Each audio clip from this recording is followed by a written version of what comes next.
Bueno, toda la gloria y toda la honra sean para nuestro Señor.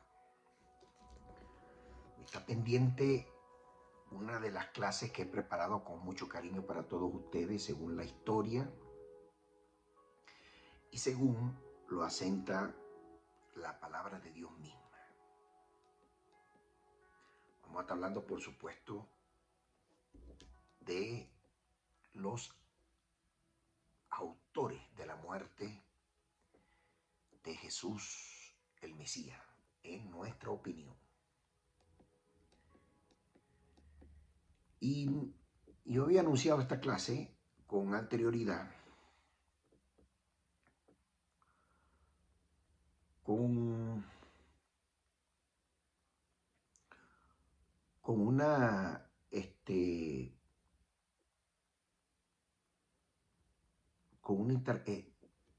introducción que dice así: ¿quién mató a Jesús? Barrabás, el Sanedrín, los judíos pues, o Poncio Pilato. Juicios a los enemigos de Jesús. Es interesante esta enseñanza, porque esta enseñanza recoge en esencia las particularidades que sucedieron allí en ese momento. Sin quitarle ni ponerle.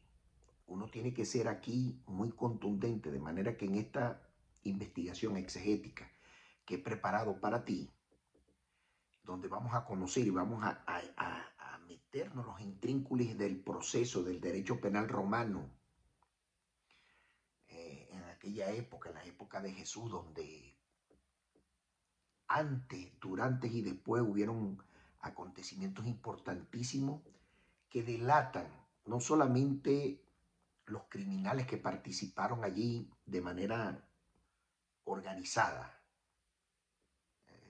si lo llevamos a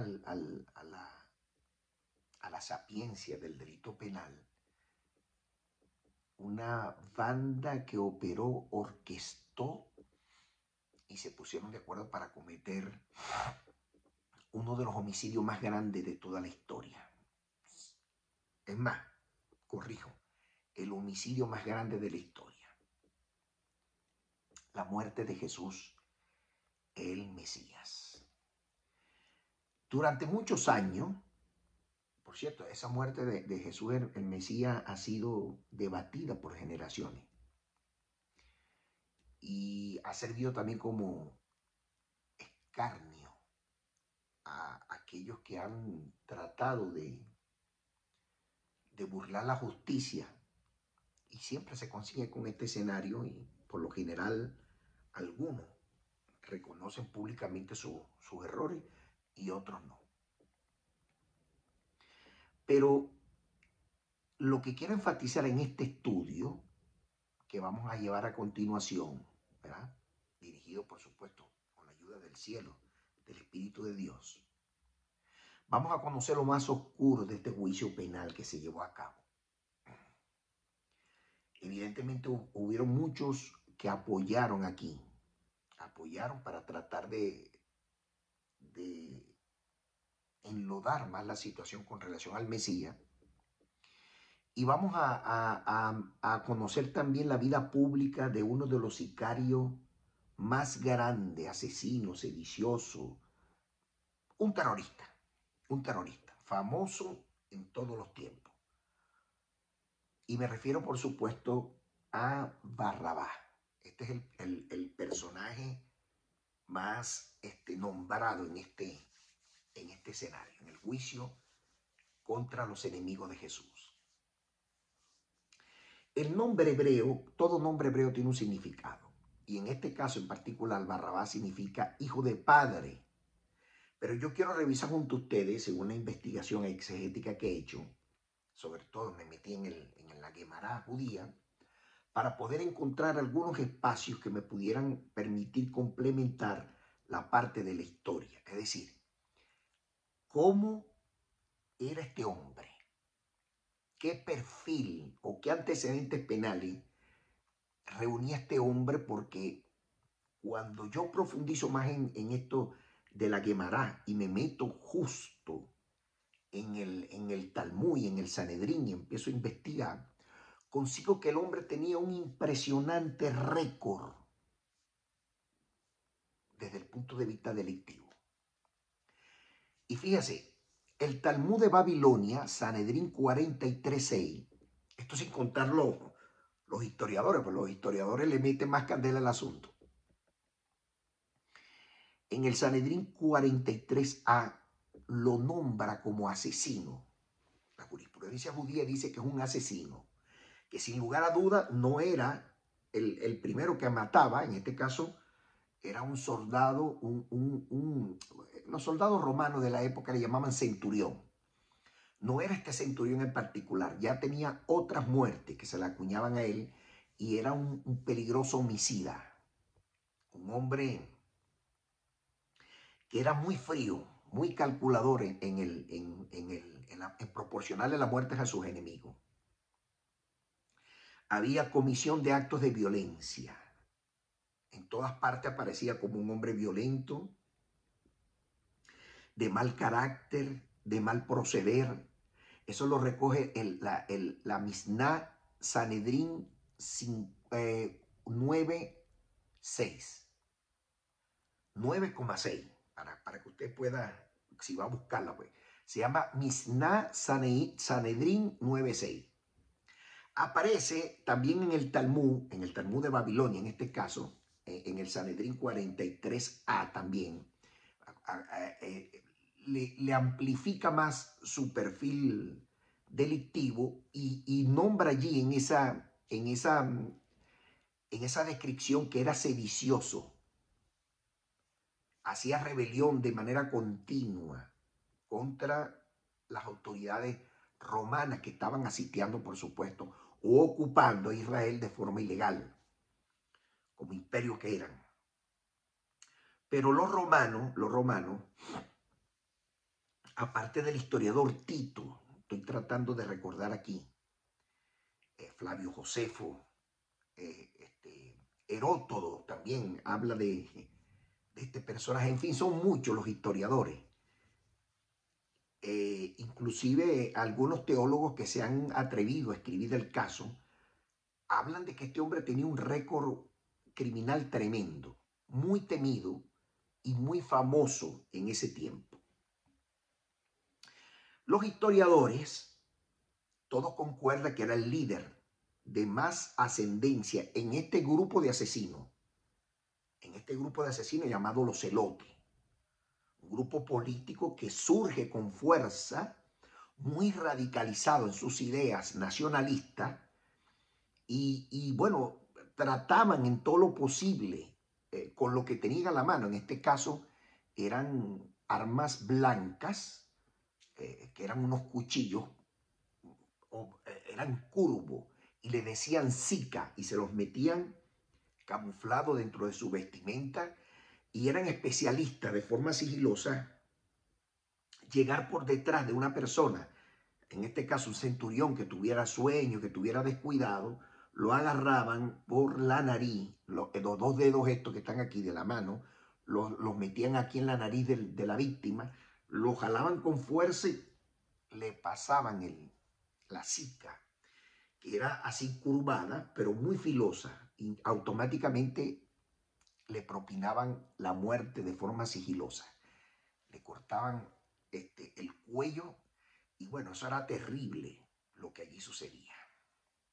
Este grupo político, fascineroso, porque eran fascistas sin lugar a dudas, nacionalistas de Israel, tenían una filosofía terrible: la liberación absoluta de Israel del imperio. Como fuera, tenían que salir de ese yugo. Eran extremistas a gran manera. Era una cosa, bueno, como ustedes hoy conocen los terroristas, pues. Eran de tendencia, de filosofía, de pensamiento izquierdista, y decían que tenían que liberar a Israel hasta la muerte de ser necesario. Ese era su pensamiento filosófico. No solamente asesinaban a personas por sorpresa, sino también que estaban confabulados en el crimen junto con los más depravados ladrones del Sanedrín. Por ejemplo, Anás. Anás era uno de sus aliados. También Caifás, que era el sumo sacerdote de la época, que por cierto, ambos no eran judíos, eran edomitas. Una mezcla entre la hija de Saúl, perdón, una mezcla entre Saúl y la hija de Ismael. De ahí nacieron los de Edom. Tenían mucho control en este tiempo porque vivían cerca de allí. De hecho, el Mesías predicó en esa área, un área muy frecuentada por ellos. Y tenían mucha ascendencia dentro del Sanedrín con el apoyo de los saduceos, porque pertenecían a ese movimiento político nacionalista, por supuesto, con alianza con los celotes, que era un movimiento radical financiado por el sumo sacerdote de la época llamado Caifás, y Anás, por supuesto, que era su suegro. Ahora, matar por sorpresa a un enemigo y cortarle el cuello, como le dije, causando, por supuesto, automáticamente un traumatismo cervical, si se puede decir. No soy médico, pero voy a utilizar los conocimientos en criminalística, como criminalístico que soy. Mire, automáticamente eso generaba un pánico en el conglomerado o el colectivo, no solamente de los centuriones o los soldados, la guardia pretoriana de Roma, sino también dentro de sus espacios colectivos, es decir, dentro del judaísmo. Recuerden que no todos aquí eran judíos. Aquí había una mezcla terrible. Los edomitas eran uno de ellos. Los judíos, verdaderamente judíos, estaban allí, pero eran muy pocos. La gran mayoría de judíos, según los historiadores, vivían a las afueras, en las ciudades de afuera, y ellos nada más acudían cuando habían fiestas nacionales, las 5 fiestas que celebra la Biblia, que Dios le mandó al pueblo judío, venían de forma conglomerada a celebrarla porque no les gustaba vivir adentro, precisamente por este movimiento celote, un movimiento que intimidaba, asaltaba, les quitaba a los judíos pues la posibilidad de desarrollar una actividad financiera normal. El Talmud Babilonia, en el Tratado Gitín 56a, menciona todos estos alegatos que precisamente actuaban de forma sigilosa. Yo estoy hablando, por supuesto, de los celotes, y la forma por la cual ellos se hacían sentir a través de la muerte. Talmud de Babilonia, Tratado Gitín 56a. Talmud de Babilonia, Tratado Sanedrín 27a. Talmud de Jerusalén, Tratado Tainit 4.6. 4,6. Talmud de Babilonia Gitín 57a. En este pasaje en particular menciona a Barrabás como el líder máximo de los sicarios. O sea, gozaba de un liderazgo absoluto, donde el hombre, toda la comunidad que vivían allí, que eran en su mayoría, el Sanedrín era bien hipócrita porque jugaba doble sentido con los romanos. A veces decía que lo apoyaban, otras veces no. Aquello era un desastre, porque estaban ocupando, por supuesto, Judea, porque era el reino que se había como que desintegrado. De ahí donde viene Judá, y de ahí donde, por eso es que le dicen judío al colectivo hebreo.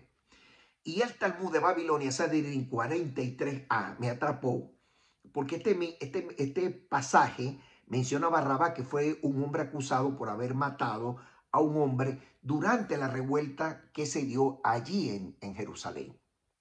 O sea que, según la jurisprudencia judía, es decir, los tratados, el Talmud, el Sanedrín y la Guemará y todo lo concerniente a la historia hebrea, nos certifican efectivamente que esto era un hombre comprometido con ese proceso revolucionario. Un hombre que no escatimaba esfuerzo para quitarle la vida a nadie. Un hombre sin valores, un asesino a todo dar. si hoy lo pudiéramos comparar, los compararíamos ese movimiento con el grupo Hamás. Un grupo que no toleraba un no como respuesta.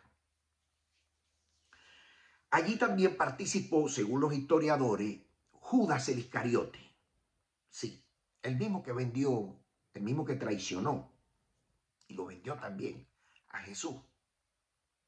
Porque la palabra Iscariote sugiere, aunque no hay algo escrito dentro de los tratados judíos, pero nos sugiere por la hermenéutica, por la epistemiología de la palabra Iscariote, nos sugiere con fuerza, según los eruditos, por supuesto, que sin lugar a duda, Iscariote, Judas el Iscariote, pertenecía también a ese grupo de revolucionarios de la época. Era un mentor, era un hombre que también asistía, asesoraba, entregaba, etcétera, etcétera. Y no es de sorprendernos porque no solamente él anduvo con Jesús, también hay uno de los apóstoles llamado Simón el Celote. Quiere decir que era parte también de esta gente, de estos movimientos guerrilleros, ¿verdad? Sicarios, terroristas, que formaban parte de ese pensar y sentir en la época de Jesús. Muchos de ellos terminaron convirtiéndose, ¿verdad?, en nuevas criaturas por el mensaje contundente de Jesús, nacer de nuevo. Y este significado en hebreo, que yo lo estuve leyendo por allí, celote, significa el que el celo lo consume, algo así, o el que tiene mucho celo. Pero acercándonos un poquito más al contexto judío, el celo me consume, o lo consumido de celo, sería la palabra más o menos cercana al castellano.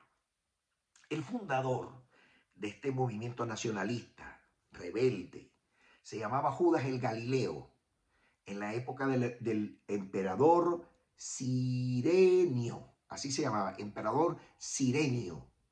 En esa época ellos surgieron con fuerza y sacaron buscando parecerse. En el fondo, yo estoy tratando de entender a los celotes. Ellos buscaron parecerse mucho al movimiento que se levantó en la época de este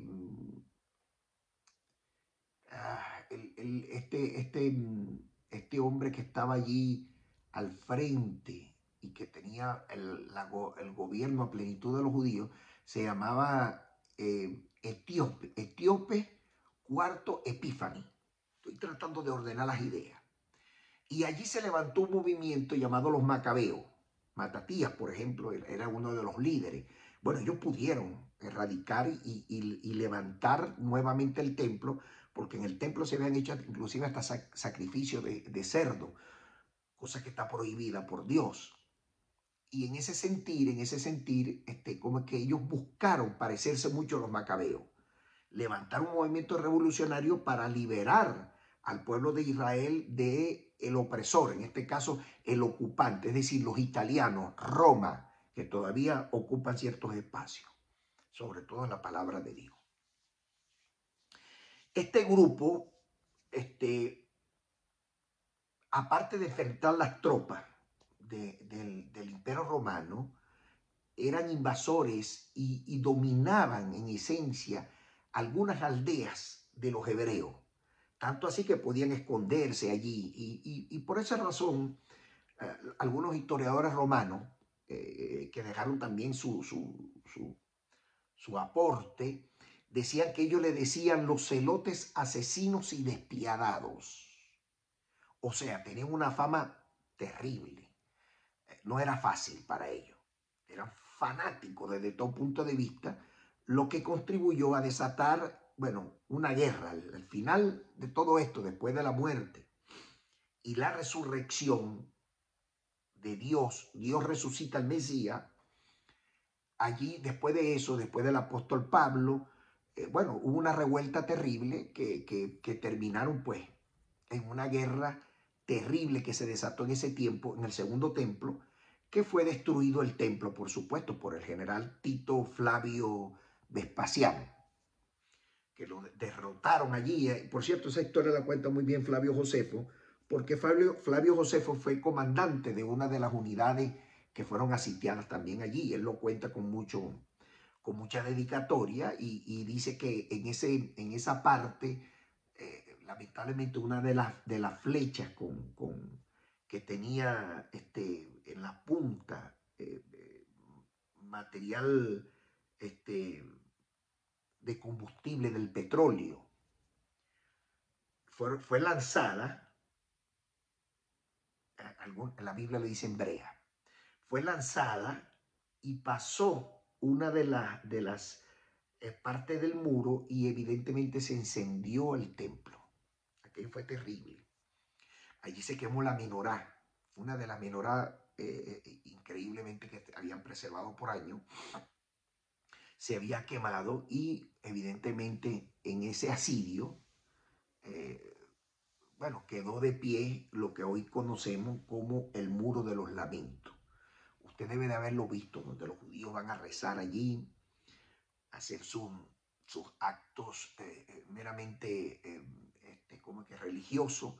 Y este muro hoy en día es un lugar muy sagrado en Israel, un sitio emblemático por demás decirlo, y se encuentra en el barrio de la ciudad vieja de Jerusalén. Pero este no era el templo, esta era la parte, una de las partes que había quedado por allí, que es la única parte que se pudo conservar del segundo templo allá en el año 70 después de la resurrección del Mesías a través de la mano de Dios. ¿Por qué se dio la destrucción? Las tropas romanas habían expoliado prácticamente el templo, destruyendo todas las cosas que ya había. Bueno, consiguieron allí la menorá quemada completamente. El Arca de la Alianza, hasta el día de hoy es un misterio, al parecer está debajo de las ruinas. Y bueno, tanto así que el sacerdocio del pueblo judío quedó inactivo a partir de ese momento, todo para que se cumpliera, por supuesto, lo que la profecía que había dicho el Mesías en su momento, que está registrada en Mateo 24:2, cuando dijo, ven este templo. Bueno, de cierto les digo que no quedará piedra sobre piedra. Y que piedra sobre piedra que no sea destruida. Era que el Mesías era Dios, no, para nada. El Mesías era un hombre inteligente y sabía por el comportamiento hostil, por la situación terrible, con las situaciones sobrevenidas de la historia y la terquedad del pueblo judío en querer tomar el poder a costa de lo que sea. Bueno, evidentemente iban a destruir el templo. Y ya para nada era nuevo, porque así lo había hecho con anterioridad. Con anterioridad, el primer templo lo destruyó Nabucodonosor, que lo volvió también, bueno, lo volvió, no quedó piedra sobre piedra, por la actitud que asumían los judíos guerreristas delante del rey Nabucodonosor. Entre esos militantes del judaísmo, en este caso de los celotes, estaba Juan el Galileo. Barrabás también era parte fundamental del grupo, uno de los líderes más recalcitrantes. Simón el Celote, como le dije yo, que también lo registra una de las cartas, bueno, los 4 evangelios lo registra, en realidad los 3, los sinópticos. Y bueno, Pedro también formaba parte de ese movimiento, increíblemente, no solamente él, Pedro, sino su hermano Andrés. Y en este surgimiento de Jesús como el Mesías, por eso es que usted va a ver que de niño no se sabe nada, porque estaba en las cuevas del Qumran, metido, estudiando, preparándose en la yeshiva que estaba allí en la cueva del Qumran. Evidentemente, cuando Jesús sale, que lo ven impresionados todos aquellos, bueno, muchos de ellos se llamaban unos con otros y se decían, oye, por ahí he conocido el que Moisés ha dicho en su escritura, el Mesías prometido. Y la gente se acercaba a Jesús para escucharlo, porque era un deleite escuchar a aquel hombre impregnado del conocimiento divino. Manejaba la Torá como nadie interpretaba la ley de una forma extraordinaria, nunca antes visto. Y bueno, con el devenir del tiempo, muchos de ellos terminaron, por supuesto, apegándose a los mesiánicos, porque esa era la palabra, mesiánico, que seguían al Mesías. En la traducción literaria del hebreo al griego se dice Cristos, cristiano, pero la palabra original es mesiánico. Y eso usted lo puede conseguir, por supuesto, en ese nuevo mensaje, el mensaje del hombre nuevo o nacer de nuevo. Lo consigue usted en Lucas 6:15, Juan 3:7, Mateo 4:18 y Lucas 6:16. Allí puede encontrarte toda esa información. Ahora, con relación al homicidio y a la sublevación de la época, que es la parte central de esta enseñanza, pero tenía que pasar por todo esto para llevarlo acá, los evangelios sinópticos, es decir, los evangelios exceptuando a Juan, hablan de este homicida, este sicario, este dirigente agitador de masas, que sublevaba al pueblo constantemente, un golpista, pues, palabras más y palabras menos, en contra de Roma, en contra del Sanedrín, inclusive en ocasiones, porque ellos decían que los del Sanedrín eran traidores. De hecho, la historia remite que uno de los hombres que se arrepintieron en el camino y que se hicieron amigos de Jesús, Nicodemo y José de Arimatea, y por ellos fueron quemados. Que los quemaron vivos, inclusive quemaron todas sus propiedades, porque decían que eran unos traidores que se habían unido a Jesús y no se habían unido al movimiento de ellos. De hecho, fue arengado también por Anás y por Caifás, por supuesto, porque todos tenían la mano metida en esto. ¿Cuáles son las pruebas que le tengo yo de manera indubitable? Porque esto no es decirlo, esto es probarlo. La prédica tiene que probarse, tiene que tener una sustancia de prueba científica indubitable, donde la gente sepa por qué, la razón, cómo y cuándo. Bueno, si observamos allí, en el Evangelio hay testigos oculares, que se utilizan mucho como referencia en los juicios hoy en día. Promueven testigos y había muchos testigos oculares que hacían referencia a Barrabás. Por ejemplo, Mateo 27:16. Dice Mateo y tenían entonces un preso famoso llamado Barrabás, lo que certifica que efectivamente lo que dice el Talmud, el Sanedrín, la Gemara, los Midrash judíos, que el hombre era famoso. La Biblia lo recoge, la Biblia lo certifica, porque recuerde que la Biblia es el manual de instrucción, el manual de vida. La Biblia nada más te da las bases, pero la historia lo complementa. Por eso surge el Talmud. Por eso surge la Gemara. Por eso surge el Sanedrín. Por eso surge los tratados. Por eso surge el Zohar. Por eso surge inclusive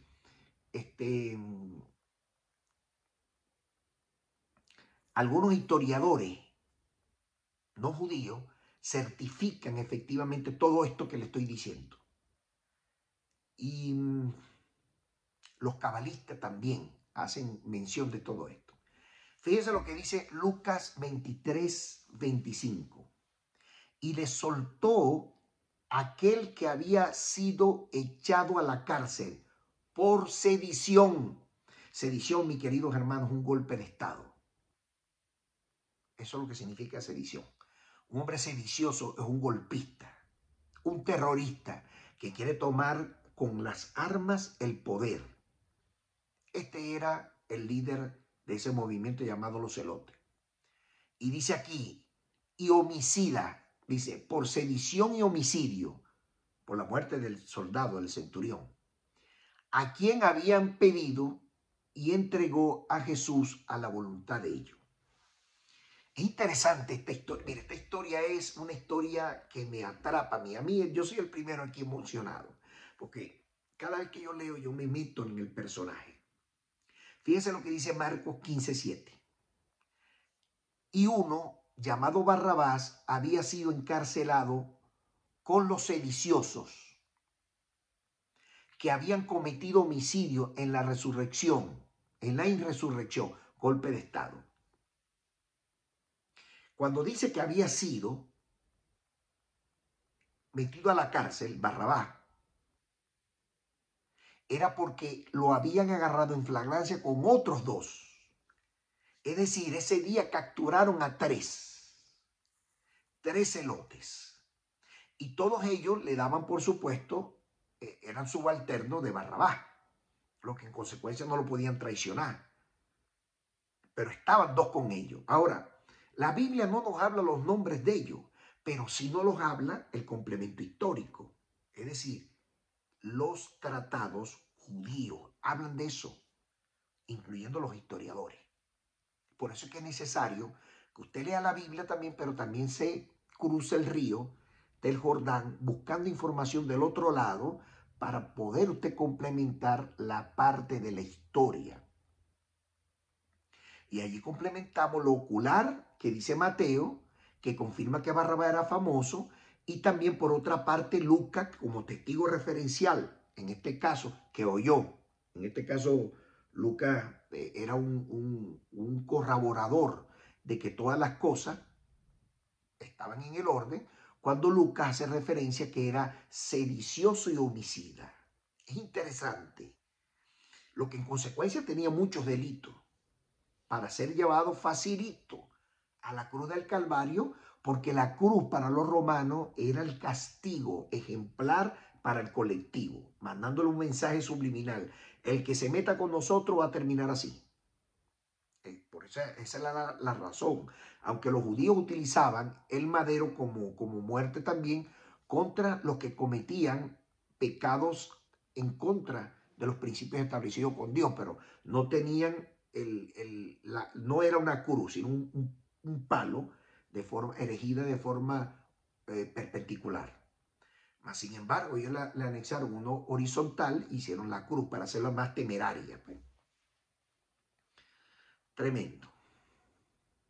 Mire, Mateo dice que Barrabás era homicida y sedicioso. Es decir, todos los argumentos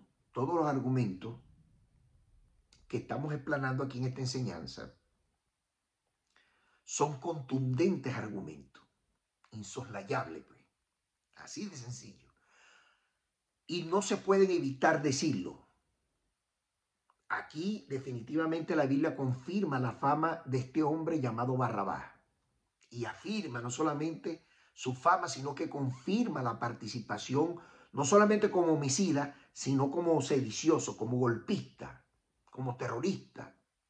Y la pregunta que tenemos que hacernos, ¿por qué Poncio Pilato soltó a Barrabás?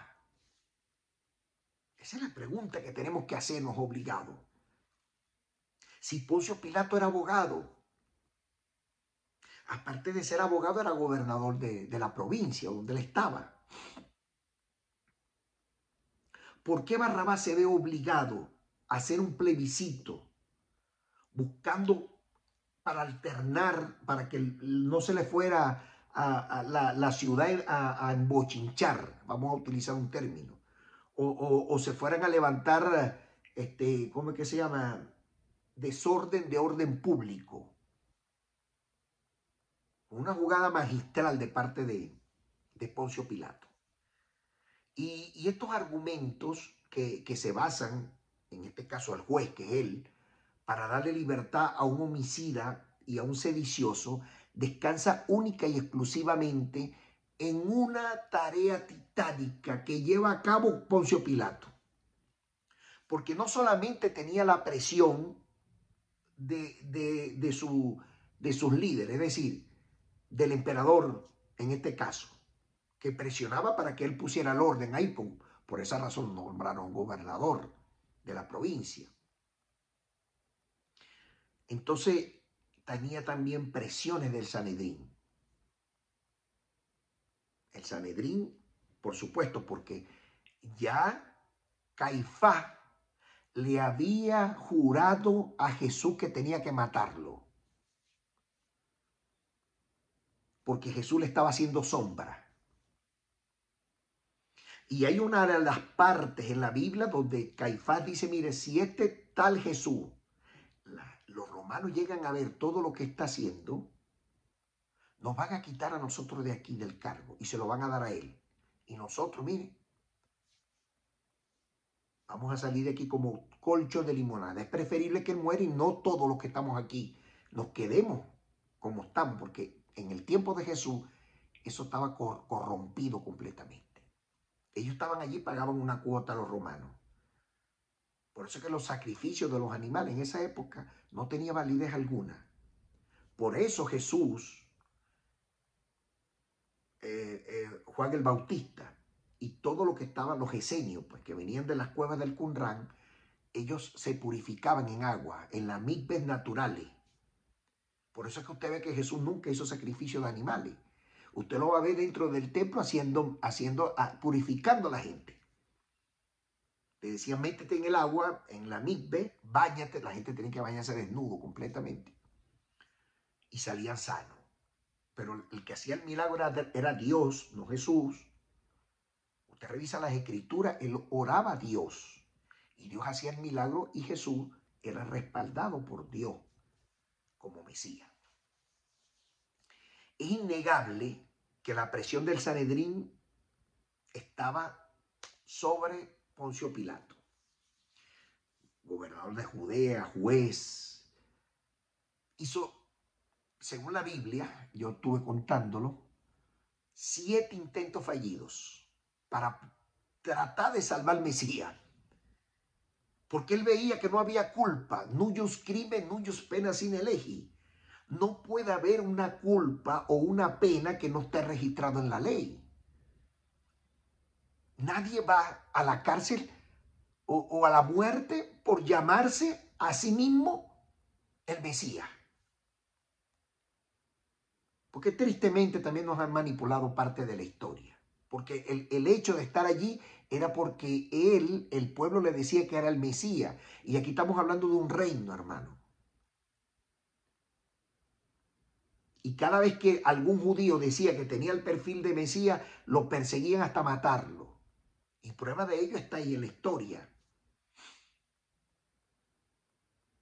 Y como Jesús llegó un momento no lo dijo él, lo decían los demás, tú eres el Hijo de Dios, tu boca lo ha dicho. Y Hijo de Dios era uno de los tantos atributos del Mesías. No es que era hijo biológico, porque Dios no tiene miembro eréctil, ni tiene mujer, ni tampoco va a tener sexo con una niña, en este caso con María. Eso está descartado de plano, la Biblia misma lo registra. Eso es un invento sistemático que, bueno, se la inventó la Iglesia Católica, los escribas católicos lo metieron allí, desmentido no solamente por Juan Pablo II, sino también desmentido por Joseph Ratzinger, públicamente, notoriamente. Usted puede buscarlo en el año 98, ellos lo hicieron pública y notoriamente. No estoy inventando, ni estoy consiguiendo el agua tibia. Eso se llama la coma juanina. Usted lo busca en la Biblia o lo busca en internet y se va a conseguir todas las respuestas que usted está escuchando de los labios de este humilde servidor suyo. No es un invento mío, por si a las moscas. Pues. Entonces, este hombre llamado Pilato, Poncio Pilato, sabía muy bien que el Sanedrín le tenía envidia a este joven hombre de 33 años llamado Jesús. ¿Por qué le tenían envidia? ¿Cuál era el problema? Bueno, porque el hombre arrastraba masa. El hombre cuando venía la gente de la fiesta, la gente no se iba al templo, iban a buscar a Jesús. Se sentaban a escuchar las enseñanzas maravillosas. Jesús aglutinó a todos los que vivían, las 7 naciones que vivían alrededor de él, de Jerusalén. Aglutinó los judíos nacidos en otros países, en otros pueblos, que venían aquí, se unían en un solo pensar, sentir y actuar. Y reconocían a Jesús como su rabino, como su líder. Y esa gente empezó a llenarse de envidia. Donde iba Jesús había 10,000, donde iba Jesús había 15,000, donde había Jesús había 45,000 personas alrededor de él. El pueblo judío amaba a Jesús. sobre todo cuando venían las fiestas. Era donde crecía más su liderazgo. Pero Caifás, por supuesto, con esta salida desleal que hace en todas sus piezas, y esa es la razón por la cual, y aquí quiero contar algo importante, la razón por la cual aparece a la puesta del sol, él era el segundo a bordo del Sanedrín, porque el primero a bordo era Caifás, el segundo era Nicodemo y el tercero era otro judío más, fariseo, llamado, por cierto, fue el que le preparó la tumba al cuerpo de Jesús, única que estaba nuevecita, nadie la había estrenado, llamado José de Arimatea, un hombre con mucho dinero también. Ambos eran socios comerciales, tenían grandes extensiones de palmera, de higo, pues. Eso lo remiten los historiadores. Y ellos fueron expulsados del Sanedrín sencillamente porque estaban apoyando a Jesús, lo expulsaron, Caifás, Anás y todo el equipo de ellos ocuparon sus puestos y después que lo expulsaron del Sanedrín, bueno, los mandaron a matar, los mismos celotes. Eso lo cuenta Flavio Josefo en su historia, es increíble esto. De manera que como habían entregado a Jesús por envidia, entonces no solamente quedó la opción determinantes de ellos que la planificaron en el Sanedrín, ahora tenemos que liberar a Barrabás. Barrabás es nuestro aliado, tenemos que liberarlo como sea. Dentro del Sanedrín se hablaba eso, mientras que Nicodemo y José de Arimatea estaban pendientes de la captura del hombre, por eso es que ellos llegan a la puesta del sol a hablar con el Mesías. Y Nicodemo le dice al Mesías, mira, allá en el Sanedrín tienes muchos enemigos que te quieren matar, pero también tienes amigos, aquí estamos nosotros, pues. Y explícame cómo es eso de nacer de nuevo, porque, oye, yo veo que Dios está contigo. Bueno, la historia está ahí en los evangelios, ustedes la conocen. Yo es lo que estoy refiriendo a todo esto. Ahí hay una señal indubitable de que había una apreciación. De hecho, cuando Jesús muere, su cuerpo fue reclamado por José de Arimatea y se lo dieron porque era un hombre de bien, era un hombre justo y recto delante de los ojos de Poncio Pilato. Al igual que Nicodemo. Nicodemo fue el que llevó el aceite aromático, con especias aromáticas que le ungían el cuerpo para que no se lo comieran los animales. Por cierto, era muy caro, muy costoso.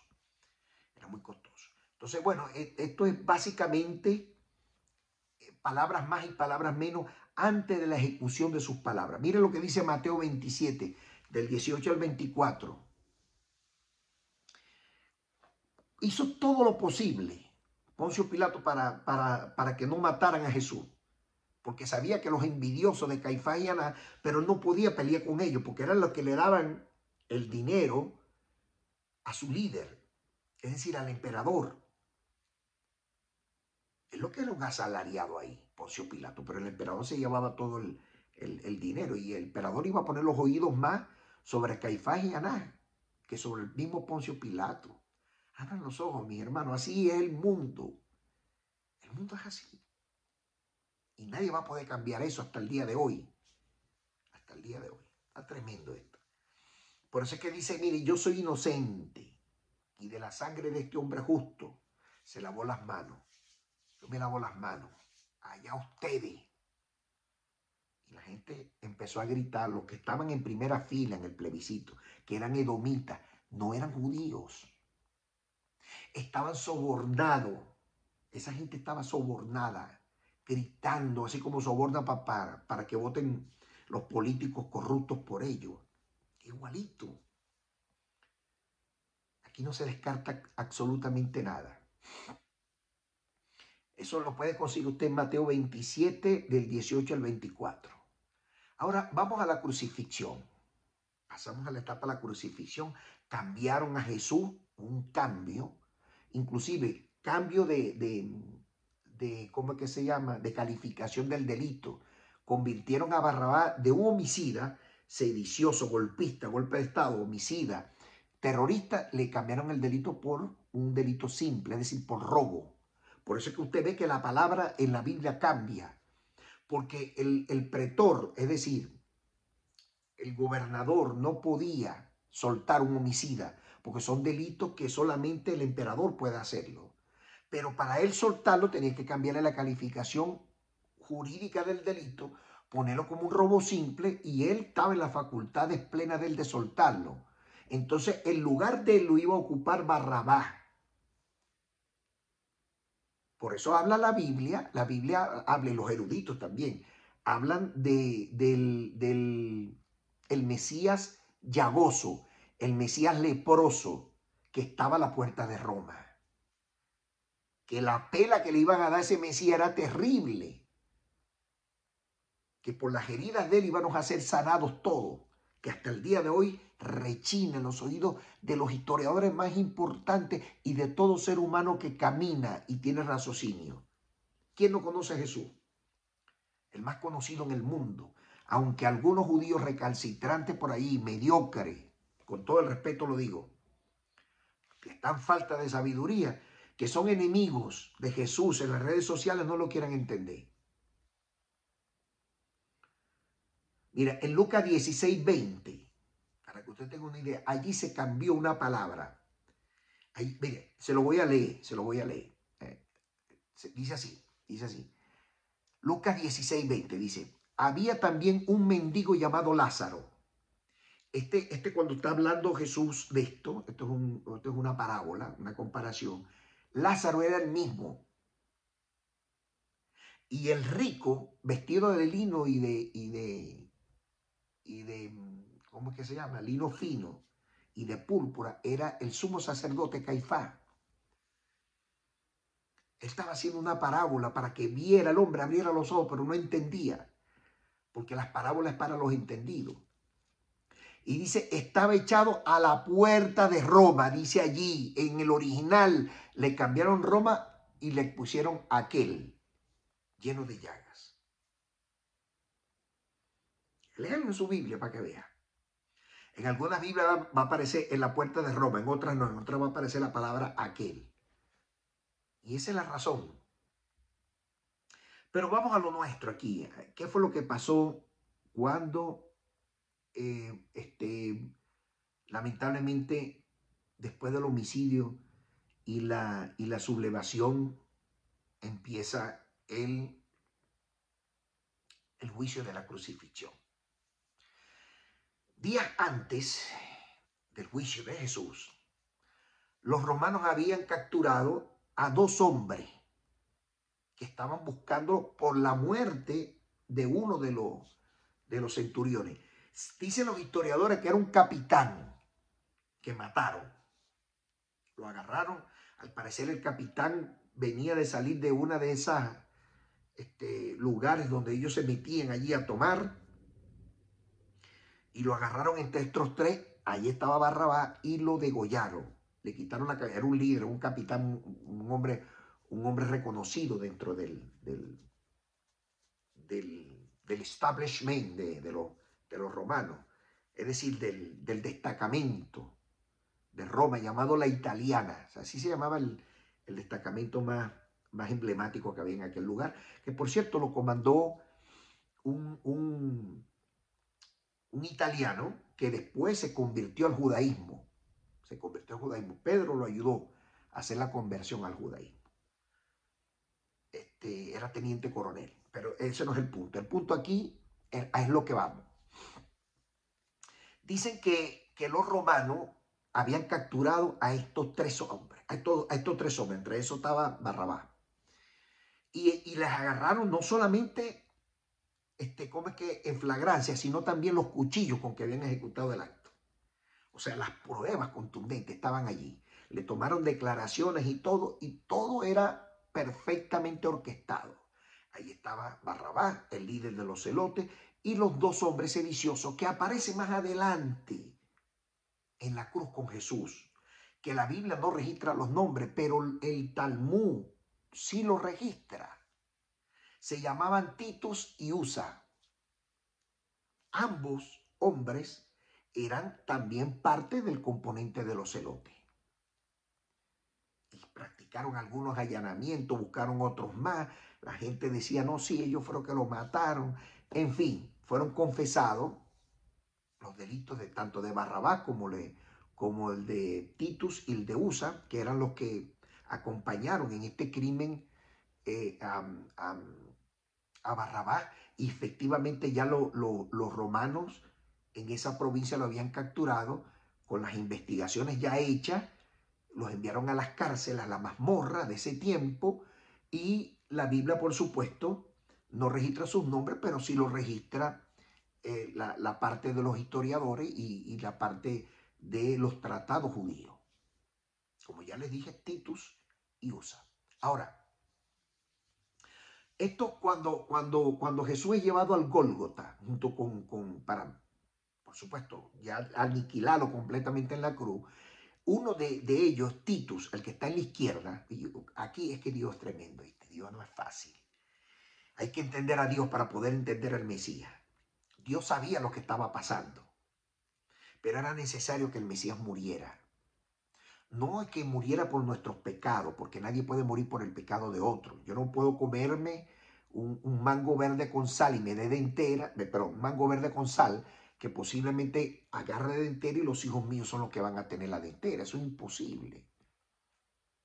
En el derecho procesal nadie puede pagar el delito por otro. Eso lo aplicaban los romanos. El papá de uno no puede ir preso por un hijo o el hijo por el papá. Eso no cabe en ningún lugar, ni en ninguna mente seria. El Mesías murió no solamente porque estaba escrito así en Isaías 53 para que se cumpliera lo que está dicho, sino para que Dios se glorificara en él a través de la resurrección entre los muertos. Allí es donde Dios le iba a demostrar al mundo que podía resucitar al escogido, al Mesías, pues. Y es la promesa que hoy esperamos todos. Esa es la razón.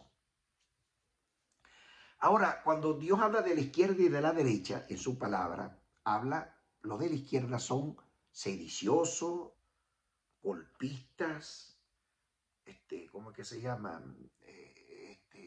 Sicarios. Son como los de Hamás, pues. Todo lo que practican y viven desde la perspectiva de la izquierda tienen la mente terrible. Más de los que están en la derecha son temerosos de Dios. Y aquí, en esta referencia bíblica, te tengo la respuesta. Estos dos hombres fueron los que fueron crucificados con Jesús en el Gólgota. Uno de ellos se llamaba Titus, como ya le dije, el que estaba a la izquierda. El que estaba a la izquierda de Jesús. Estaba Jesús en el centro, está a la izquierda, así, la izquierda del preso está de este lado, y aquel que está en la derecha, Usa. Entonces el que está a la izquierda le interpela a Jesús y le dice, si tú eres el Mesías, aquí en la Biblia suya va a conseguir Cristo, porque es el cambio del griego, la palabra Mesías. Si tú eres el Mesías, sálvate a ti mismo y sálvanos a nosotros. Le dice el celote, es decir, el que se llama Titus. Y el otro, que estaba a su derecha, es decir, Usa, así se llama, el de la derecha, se arrepintió de su mal proceder y le dijo a Jesús como Mesías, le dice, mira, ni aún así, le está hablando al otro, al que está en la izquierda, le dice, ni aún así crees en Dios, estando tú también en la misma condenación con el Mesías, que no hizo nada. Entonces dice, nosotros a la verdad, añade, estamos recibiendo lo que nos merecemos por nuestros delitos. Mas este hombre, Jesús, ningún mal ha hecho. Mire qué tremendo, cuando hay referencia de un testimonio transparente. Aún el preso, cuando estaba en la calle, sabía de la referencia del Mesías. Y estando en la cárcel, también sabía que no había hecho nada malo. Que el autor intelectual, y aquí voy a la respuesta, el autor intelectual de la muerte del Mesías, el que pagó para la muerte, el que compró testigo, el que financió como que le compró información a Judas el Iscariote. Pagó por la información para que lo delataran, por envidia. El que financia a los celotes para consumar la muerte de Jesús es Caifás. Detrás de él, su suegro Anás. Todos edomitas, no eran judíos. Los judíos no mataron a Jesús. Los romanos eran los que tenían la facultad de la muerte, pero tenían que hacerlo bajo la ejecución y la autoridad del emperador romano de la época. Entonces sigue el celote que está del lado derecho de Jesús. Es decir, el celote llamado Usa le dice así, y le dijo, Señor, no Dios, Adoní. Adoní es un símbolo de respeto. Acuérdate de mí cuando vengas en tu reino. O sea que este hombre creyó en el reino del Mesías.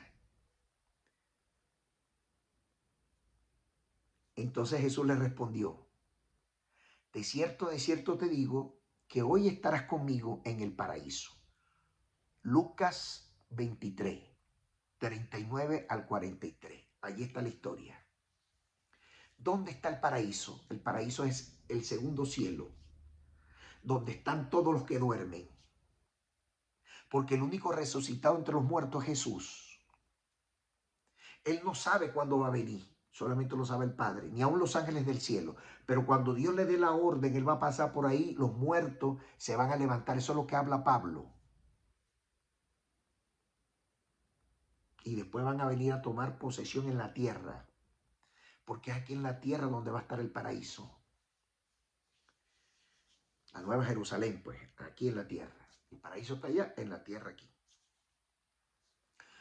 Vamos a hablar del juicio justo. Porque no es fácil ocupar la posición de Jesús. Que cambiaron a Jesús y lo pusieron como homicida y lo compararon con Barrabás.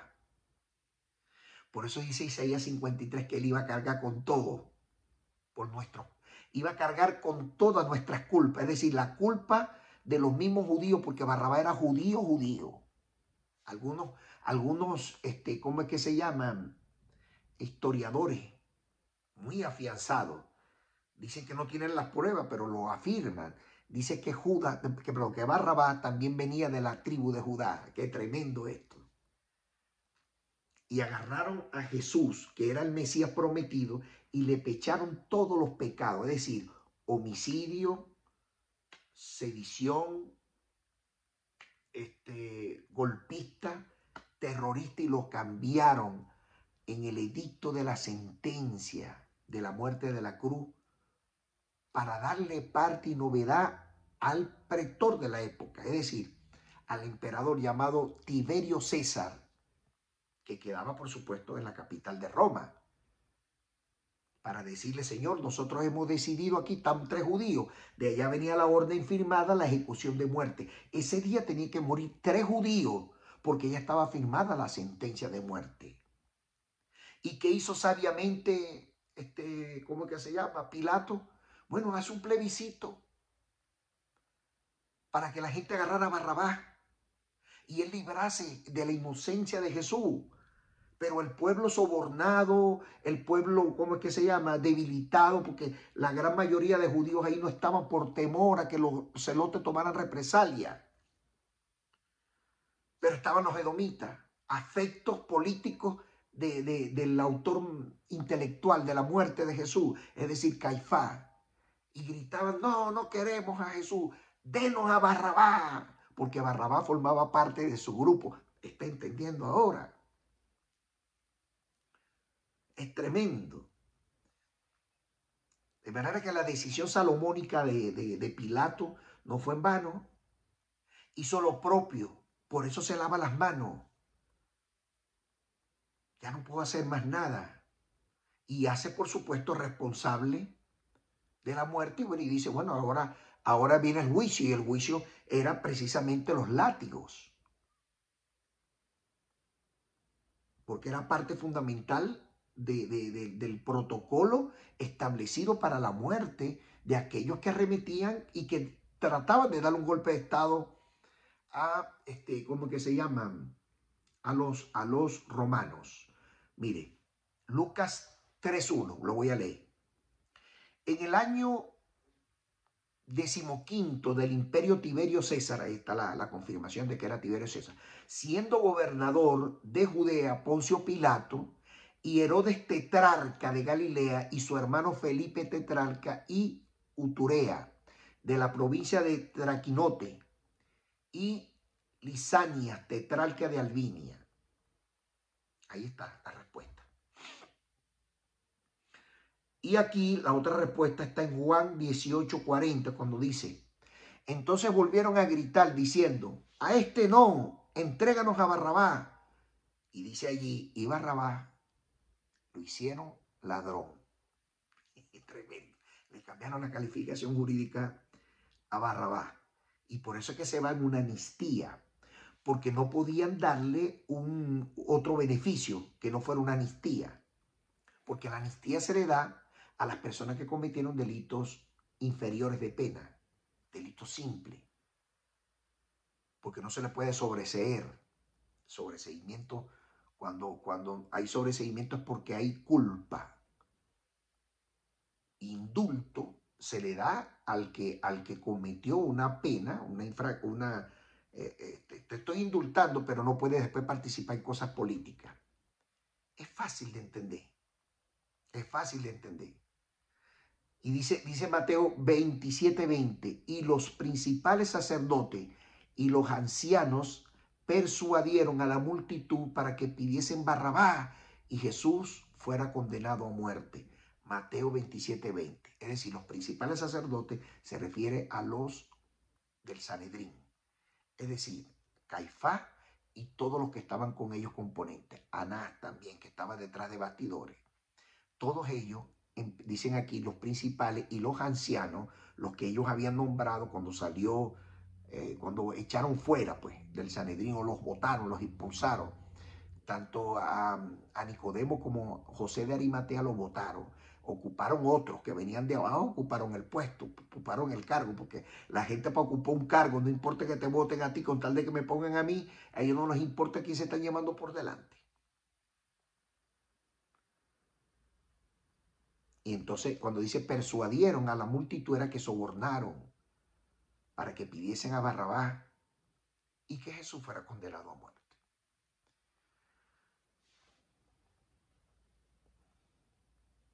Mire, dicen los abogados,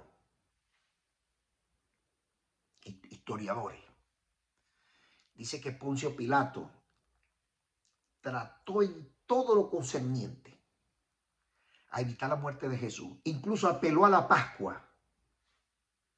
Le dijo, en la Pascua nosotros siempre le damos un preso, porque no encontraba ella qué hacer, pero no pudo. Eso dice así, mire, Juan 18:39, mire lo que dice: pero ustedes tienen la costumbre de que yo les suelto un preso durante la fiesta de la Pascua. Abro interrogación. ¿Quieren que les libere al rey de los judíos? Juan 18:39. ¿Qué dijo la gente? No, queremos a Barrabás, porque tenían dinero, hermano. La primera línea, por supuesto, eran los que gritaban a todo pulmón, que decían, condenen a Jesús y suelten a Barrabás. Mire, está en Deuteronomio 16:19, que habla de esto precisamente, y Lucas 23:18. Dice allí que, si leemos con detenimiento, mire, Poncio Pilato, por más que trató de liberar al Mesías, no pudo. 7 veces leí yo, 7 veces, hermano. Es tremendo. Bendito sea el Eterno. No es fácil. Salió Barrabás. Esta es la triste historia. absuelto con una amnistía cuesta.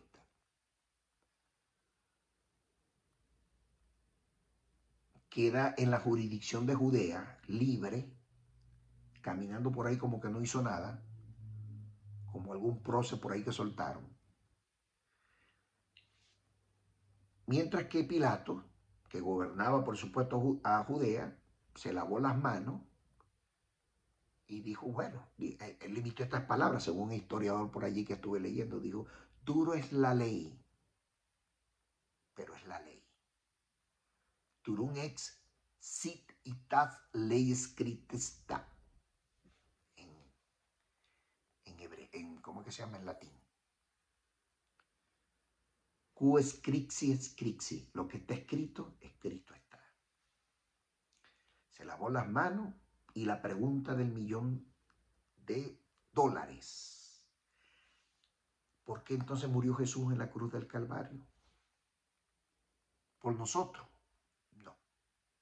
Murió para que Dios lo glorificara y lo resucitara al tercer día para que la humanidad viera de que efectivamente la resurrección entre los muertos es real.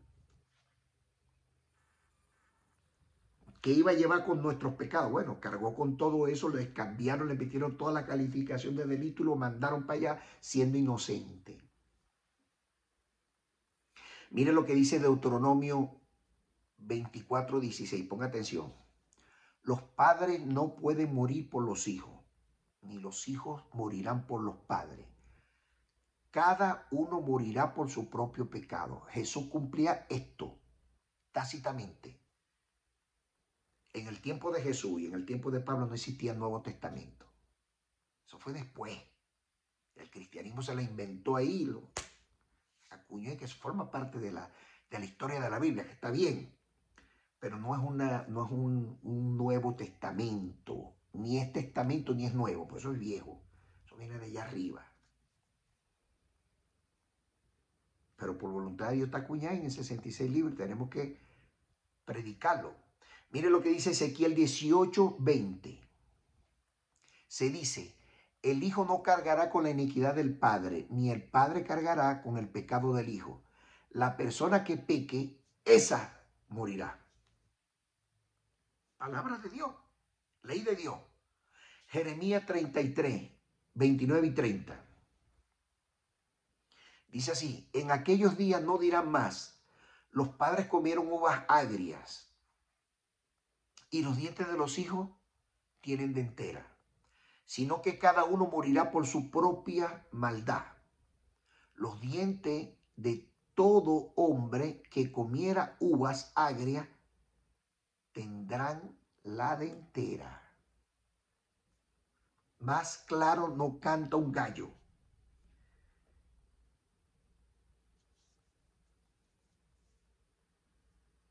Mire lo que dice el Salmo 16:10. Dice, porque no dejarás mi alma en el Seol. Recuerden que en el tiempo de Jesús no existía infierno, solo el Seol, ahí caían todos. Después que el Mesías entra allí, muere, cuando Dios lo va a resucitar el tercer día, él da testimonio de que es el Mesías y está con Abraham. Y aquí en una parte de abajo, en lo que refirió el Mesías como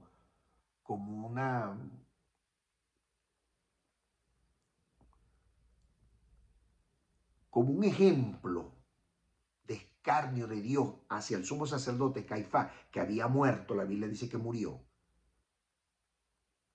y vio a Abraham, y vio a Lázaro, en este caso no era Lázaro, era Jesús, y le dijo, dile que moje el dedo, la punta de su dedo y me ponga agua porque me estoy atormentando, me estoy quemando. Y le dijo a Abraham, no puede hacerlo porque estamos distanciados. Además, Jesús estuvo sus males en la tierra y tú tuviste en esplenitud y te deleitaste. Bueno, pero manda entonces que alguien resucite entre los muertos para que le avisen a los otros hermanos que para que no vengan a este lugar. Y bueno, que le hagan caso a Moisés y a los profetas, a lo que dice la Biblia, pues, la Torá, pues. Pero nadie le hace caso a eso. Esa es la verdadera razón, mi hermano. Y aún así, el Jesús, el Mesías prometido, resucita por la voluntad de Dios al tercer día, porque es Dios que nos resucita. Y aún así no creen. Porque no hay más resurrección, solamente el Mesías, hasta el día de hoy que yo hablo con ustedes. Mira lo que dice el Salmo 49:15. Pero Dios redimirá el alma del poder del Seol porque me recibirá. Se estaba refiriendo, por supuesto, a la resurrección entre los muertos de Jesús. Isaías 53:10-1 dice: pero fue herido por sus transgresiones, molido por nuestras iniquidades. Herido, por supuesto, a la medida que el flagio, el lazo, flagio, se llama flagio, es como especie de ¿cómo lo diría? Bendito sea Dios. El látigo, pues. El látigo del centurión, cada vez que golpeaba, arrancaba epidermis y dermis de Jesús por las transgresiones de otro, del pueblo judío, los celotes, en este caso de Barrabás. Y no solamente cargó con la Barrabás, cargó de Titus también. Los pecados de Titus y los pecados de Usa también. Y de todos los judíos, porque todos los judíos estaban mal. Y de todos nosotros, por ende, porque entramos por añadidura a eso.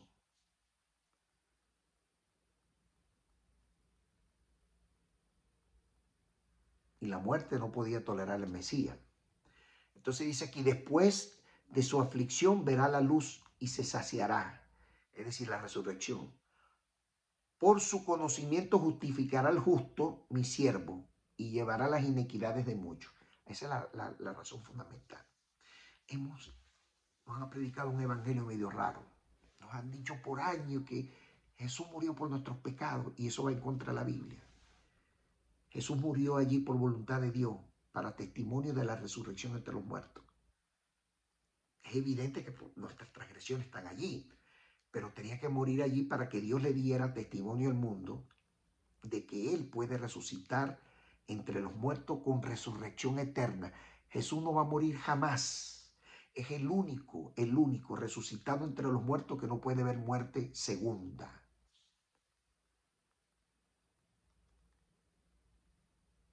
Murió la primera vez. Dios lo resucitó y es el único resucitado. Es eterno. Está sentado a la diestra del Padre. Alguien por ahí, un pastor amigo, en una oportunidad me dijo, no, que le estamos quitando entonces, bajo ese preconcepto, le estamos quitando ¿cómo fue que me dijo? Que si Dios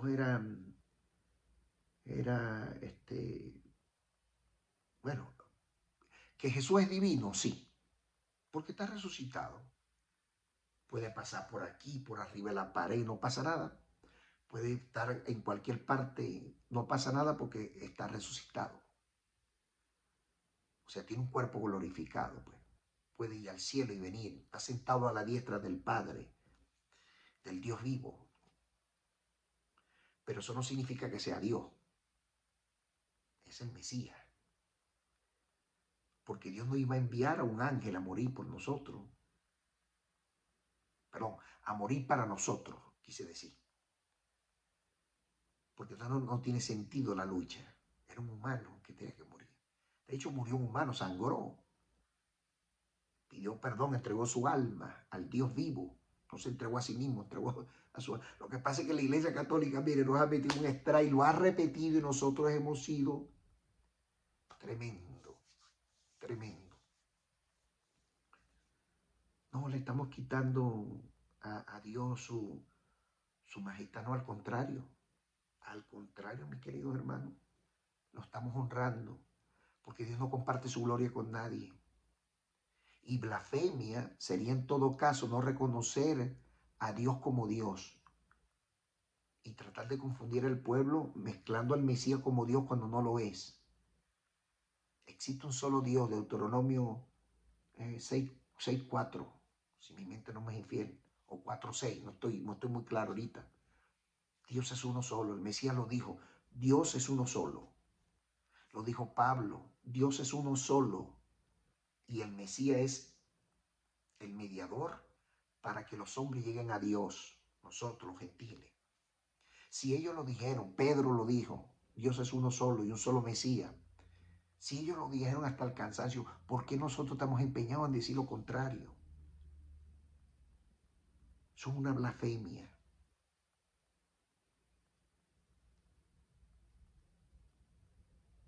Que el Mesías es divino, claro que es divino. Es el único hombre resucitado entre los muertos hasta ahora. Pero una cosa es ser divino y otra cosa es ser Dios. Porque Dios no es hombre ni hijo de hombre para mentir. Bendito sea el Eterno. Mira lo que dice aquí Oseas 13:14. De la muerte los rescataré, se refería al Mesías. De la muerte los voy a redimir. ¿Dónde está, oh muerte, tu victoria? ¿Dónde está, oh muerte, tu aguijón? Esto también lo dijo el apóstol Pablo.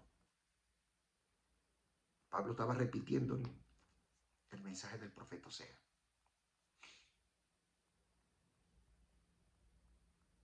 Tremendo. Y así también lo ratifican los apóstoles en la carta escucha lo que dice Hechos. Hechos 2:14 dice, pero Dios lo resucitó al Mesías, librándolo de los dolores de la muerte, porque no era posible que la muerte lo retuviera al Mesías. Esa era la promesa de Dios. Hechos 13:34. Y como Dios lo resucitó entre los muertos, ya no lo devolverá a la corrupción. Es decir, el único que está resucitado no puede morir dos veces. Primera de Pedro 1:13. Bendito sea Dios y el Padre de nuestro Señor Jesucristo. Aquí deslinda fácilmente, no es un solo Dios, tres en uno, eso no es verdad. Las cosas hay que empezar a decir bien. Aquí dice Pedro, bendito sea el Dios y Padre de nuestro Señor Jesús, que según su gran misericordia nos hizo renacer en la esperanza viva por la resurrección de Jesús entre los muertos. Quien los resucita, Dios a Jesús. Y nos da a nosotros la esperanza de ser resucitado entre los muertos. Tenga misericordia, Dios, de mi alma, porque le fallo mucho. Primero yo en la lista ahí, en esa lista. De manera, mis hermanos, que es tiempo de estar arreglando entuerto. El autor intelectual de esta muerte no fueron los judíos, como muchos cristianos repetimos. Y caemos en el pecado de somos antisemitas, antijudíos. No, mataron a Jesús. Son unos dioicidas. Mataron a Jesús. Ellos no matan, mentira. No se dejen engañar. Quien mata a Jesús son los edomitas. Quien arenga la muerte es Caifás, edomita. Los que gritaron, denos a Jesús, denos a Barrabás, no eran judíos, eran edomitas. Caifás y Anás estaban confabulados. La ejecución de la muerte en la cruz era estrictamente de los romanos, no de los judíos. Los judíos no tenían facultades allí.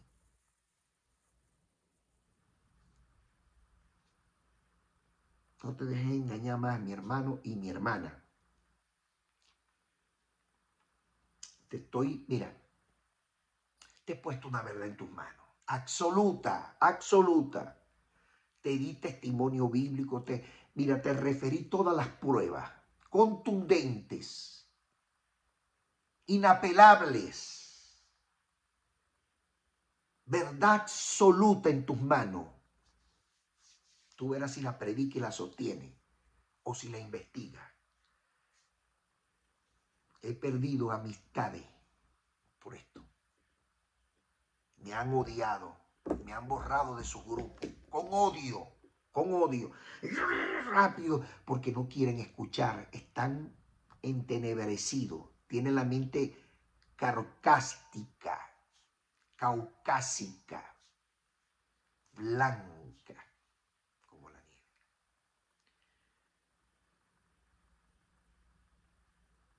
porque no quieren abrir los ojos, porque llevan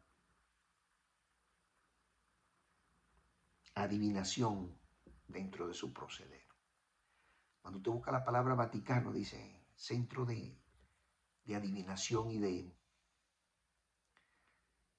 de agorerismo. Se perdió la academia en la iglesia. La gente ya no quiere enseñar. La gente no quiere leer, no quiere documentarse. Y si hay un maestro bíblico que quiere hacer las cosas en orden, lo expulsan de la iglesia. Ahora viven bajo la mentira y el dominio de uno dique profeta, adivinando, agoreros, adivinos, prometiendo cosas que no están en la Biblia, cuando el tiempo de los profetas ya pasó, y para ser profeta hay que ser judío, no es para los gentiles. Entiéndame, hermano, por favor. La profecía está escrita. Si usted quiere profetizar, hable la Biblia. ¿Qué es lo que estamos haciendo aquí? Estamos profetizando. Pues estamos hablando la Biblia. Lo que existe es brujería cristiana. Y parece que a la gente le gusta más eso. Con esto cierro. Hay un pastor en Venezuela, un gran amigo. No voy a decir su nombre porque no he hablado con él. Donde yo vivo, allá en La Rita. Pero vivía. Y el pastor me cuenta una vez. Me dice, hermano Jorge, usted no sabe que me pasó algo terrible en la iglesia. Y le digo, ¿qué pasó? ¿Tú te acuerdas del brujo fulano de tal? Es un brujo muy famoso donde nosotros vivíamos, que tenía tigres y leones en su casa. Una persona loca. Imagínese, tigres y leones grandes. Los criaba en su casa. Un tipo bien loco. Él murió, por cierto. Murió. Por ahí vi la foto. Recientemente murió. Ya ustedes saben cuál es su destino, lamentablemente. Y me dice, aquí llegó ese brujo a la iglesia y se embistió contra mí en el altar y me dijo de todo, estaba endemoniado. Todos ellos que están aquí viven allá consultando en el altar de brujería que él tenía ahí. Que tiene, bueno, no sé si la familia lo tiene. Tremendo. Usted va a los cultos y cuando empiezan a echar demonios, los mismos hermanos endemoniados.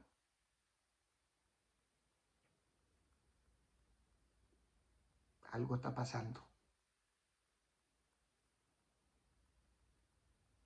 No presumo aquí de nada. El primer pecador en la lista soy yo. Yo necesito más de Dios todos los días. Pero no se puede ocultar la verdad con este dedo. Este dedo no puede ocultar la verdad. La escuela dominical está fallando. La academia es inexistente en la Biblia. No hay quien haga lo bueno. No hay uno. Todos están entenebrecidos.